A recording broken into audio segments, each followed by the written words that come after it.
ভাই কত বিক্রি হলো? 150 টাকা। আচ্ছা কিনছেন না বিক্রি করলেন? বিক্রি করছেন। কে কিনছে? কে আপনি কিনছেন? আসসালামু আলাইকুম। কোথা থেকে আসছেন ভাই?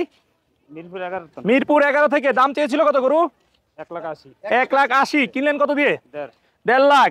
আচ্ছা গরুর বাজার কেমন মনে হচ্ছে আপনার কাছে? আলহামদুলিল্লাহ ভালো। যাক খুশি তো?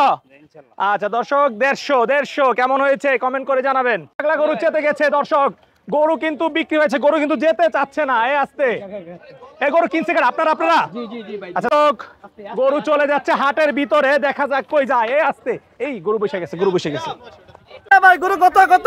ভাই কত এটা? 2,55,000 টাকায় মাশাআল্লাহ বিক্রি হলো গাবতলী হাটে। পিছনেরটা কত? পিছনেরটা ৭৯,000 মাশাআল্লাহ। বন্ধুরা গাবতলী হাটে প্রচুর বেচা বিক্রি হচ্ছে। ভাই গরু কত নিল? মাত্র আনলেন, এখনো বিক্রি হয় নাই। গাবতলী হাটে গরু আসতেছে, এখনো বিক্রি হচ্ছে না, মাত্র গরু আসতেছে।